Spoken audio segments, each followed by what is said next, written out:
Diz o povo, né, que existia lobisomem, existia rabo de burro. Antigamente só existia fantasma de alma, com um defunto nas costas, dizendo triste de quem mata os outros. E ele me contou que um dia assombrou-se, até caiu dentro de casa. Quando viu aquela zoada, ele abriu a porta e vinha aquela visão. Eu acho que você já deve ter ouvido falar das lendas brasileiras. As lendas brasileiras ocorreram há muito tempo atrás, principalmente no sertão brasileiro. Essas lendas aconteciam bem em zonas rurais, e as lendas relatadas eram corpo seco, curupira e lobisomem e todos esses bichos amedrontadores.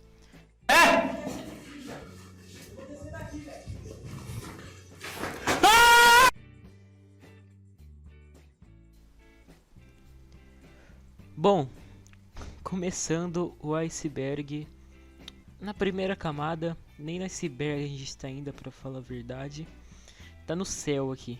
E o primeiro tópico que eu vou querer começar a falar é a faca no boneco do Fofão. Como é que foi a história que tinha punhal, que tinha tudo no boneco, rapaz? Rapidinho, que é uma pena, né? Porque quantas crianças que não dormiram assim com essa figura, aquele grandão, como o corpo é macio e a cabeça era pesada, porque é de vinil, tinha uma haste de plástico pra ele não ficar assim, quer ver? Ele não ficar assim. Um desses, entre aspas, esquirial aí, que era pastor, não sei de onde e tal, falou que aquilo era um punhal. Pessoal, que maldade! Então, rapaziada, como o próprio Fofão disse naquele programa icônico com o Luciano do Vale, não era uma faca, e sim uma haste de plástico para segurar o boneco para não ficar todo desmilinguido. Algumas pessoas de má fé colocaram uma faca lá dentro e ficaram divulgando. Então, o Fofão é inocente, rapaziada. Essa é mais um lançamento do Anjo. Ainda na primeira camada, nós vamos para o Homem do Saco. Acredite se quiser, o velho do saco, quando era menino, também teve medo. Mas ele tinha saco? Este caso representa o medo na infância. A mãe preparava a camisa do filho que ia à escola. O menino, enquanto aguardava, ouvia o rádio. Está no ar o programa Caso Verdade. O tema de hoje: o velho do saco. A história da lenda. Reza a lenda que é necessário que o Papa Figo coma o fígado de uma criança, e por isso recebe esse nome, que é a contração de Papa Fígados. Isso porque ele acredita que sua doença será curada se ele se alimentar do sangue e do fígado das crianças. Segundo a crença popular, o fígado era o produtor de sangue e a cura para a doença estaria no consumo de um fígado sadio. Portanto, o fígado das crianças, por ser mais puro, era o que deveria ser consumido para quem sofria dessa enfermidade. Em algumas versões da lenda, o Papa Figo possui ajudantes que atraem as crianças e leva as vítimas para ele. Em outras, ele mesmo atua na captura das crianças, sendo simpático com elas e lhe oferecendo doces e brinquedos. Após comer o fígado da vítima, ele costuma deixar ao lado do corpo uma quantia em dinheiro para as despesas do funeral e ainda para ajudar a família.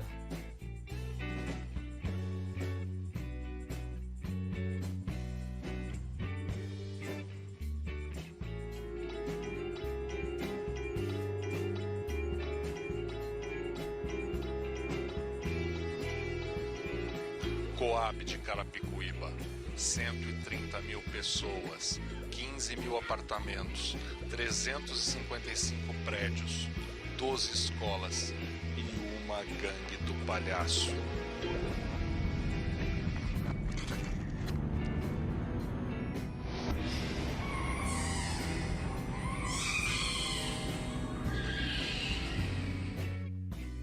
Dia 11 de maio de 1975, Dia das Mães. Seria um domingo sem grandes novidades, como qualquer outro dia das mães naquela época. Mas a edição daquele dia de um jornal mudaria tudo. Desde as primeiras horas da manhã, as bancas estavam lotadas de pessoas comprando o jornal Notícias Populares, já famoso naquela época por suas histórias exageradamente sensacionalistas, e que trazia estampada em letras garrafais a manchete: Nasceu o diabo em São Paulo. O Sr. José Pereira trabalha como caixa no Hospital e Maternidade de São Bernardo há mais de 30 anos. Ele trabalhava lá já na época em que apareceu o bebê diabo. Como é que foi? Na época, ele supunha que deve ter nascido alguma criança com problema congênito, né? E alguém ficou sabendo e foi espalhando de tal forma que se alastrou até para o sul do país. A diretoria ficava doida porque tinha que atender telefonemas de todo o âmbito nacional. Fazem muitos anos atrás, muitos, nasceu um nenézinho com um problema, mas o resto... Você nunca ouviu falar na história do bebê diabo que nasceu aqui nessa maternidade? Estou ouvindo hoje. Estou ouvindo aí, vocês aí, o pessoal comigo.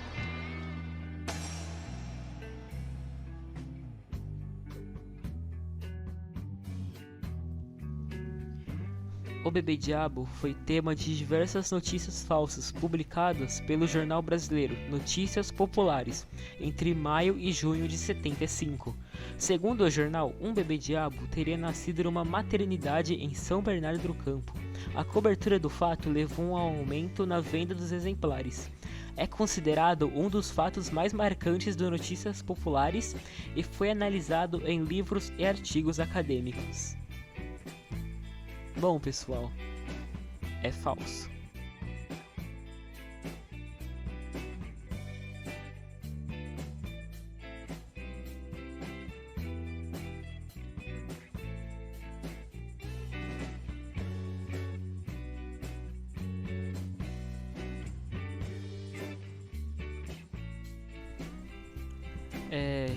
Então, pessoal,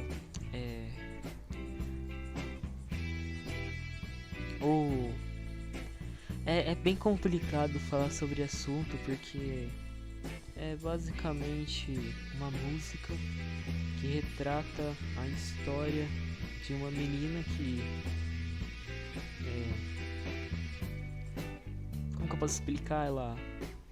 Ela não seguia mais Jesus, conheceu um cara que só seduzia ela e acabou dos dois cometerem aquilo e a menina pegar uma doença que eu acho que eu nem preciso dizer. Se eu dizer, o vídeo provavelmente vai cair. E não tomam cuidado na hora de se relacionarem. Esse é um assunto bem raso que não tem muito o que se aprofundar, então essa foi a segunda camada.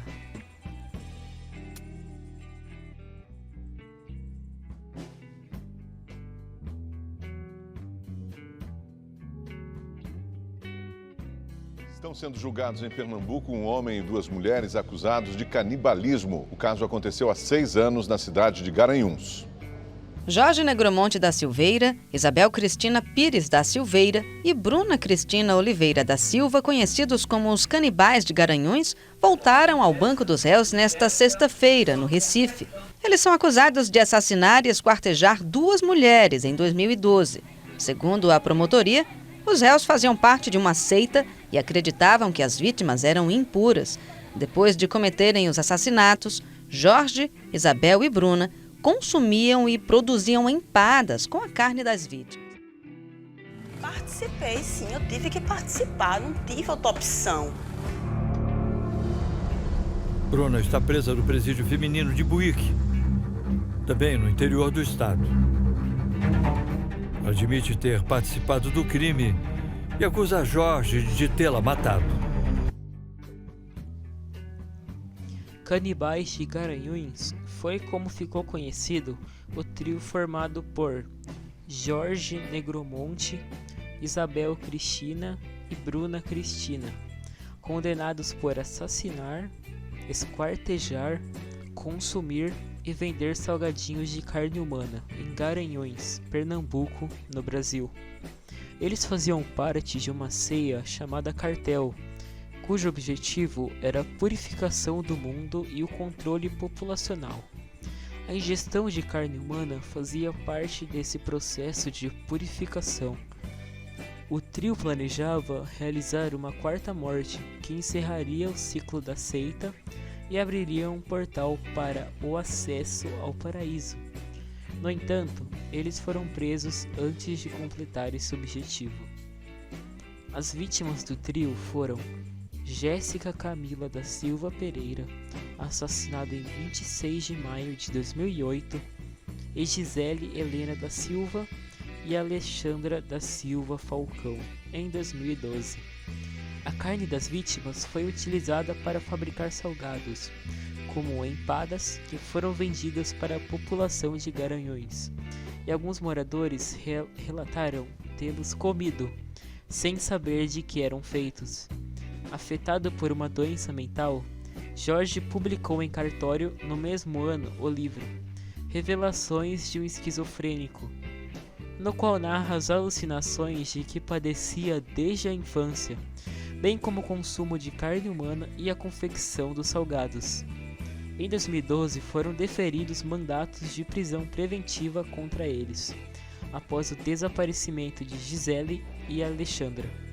Os corpos foram encontrados enterrados no quintal da casa onde o trio morava. Em 2014, eles foram condenados pelo assassinato de Jéssica, e em 2018 pela morte de Gisele e Alessandra. As penas foram aumentadas em 2019.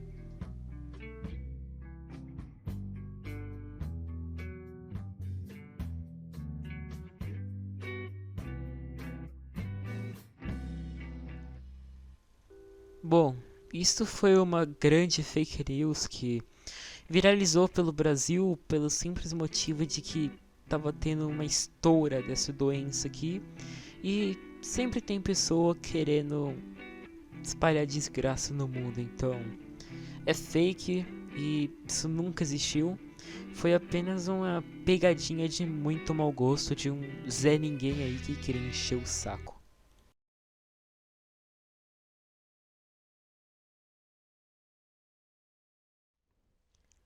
A quarta camada. E vamos começar a quarta camada com a lenda do pé do diabo. Essa lenda é bizarra e sempre me deixa muito assustado. E eu vou contar aqui pra você. Até meados dos 80, durante uma sexta-feira ensolarada, chegou um forasteiro a Paranaguá. Era um homem muito bonito, misterioso, que chamava a atenção por onde ele passava. Ele veio ao trabalho e buscando muita diversão. Ele parou em uma lanchonete e pediu um café pretinho, sem leite e sem açúcar, e quis saber se na cidade havia algum baile de fandango naquela noite. O atendente respondeu prontamente que não, pois era dia santo. Ao receber o café, notou que veio com leite e açúcar, mas não quis trocar, deixando na xícara apenas o leite e o açúcar. Inconformado porque não haveria baile naquele dia, resolveu alugar um clube e fazer a sua própria festa. O baile foi realizado no Clube Estevão, onde é o prédio desativado do Esquenta, na Avenida Roque Vernalha. Era um dia santo e o clube estava cheio. O homem bailou com todas as mulheres do salão e se apaixonaram por ele. Porém, uma delas notou que o seu pé era redondo, igual ao pé de um bode, e alertou a todos. Nesse momento houve um estouro e a casa começou a afundar, arrastando todos os infelizes festeiros infiéis ao inferno.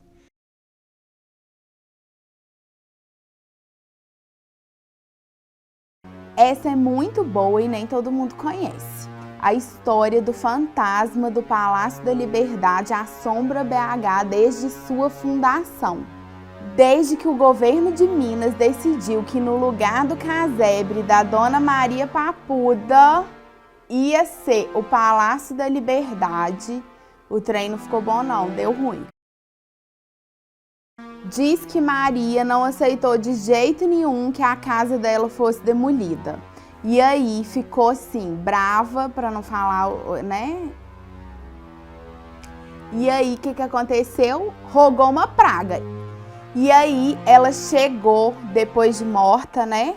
O fantasminha dela, para assombrar o palácio, os políticos. E aí o que aconteceu? Mistério com a morte de Olegário Maciel e Raul Soares. Itamar Franco não quis nem saber. A tupete dele não deu conta da Maria Papuda, gente. O Palácio das Mangabeiras dizem que foi construído porque os políticos não queriam ficar lá no Palácio da Liberdade. Para assombrar mesmo, só para assombrar.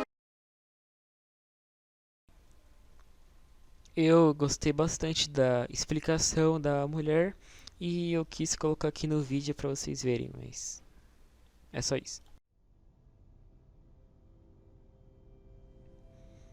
Bom, esse foi o volume 1, espero que vocês tenham gostado.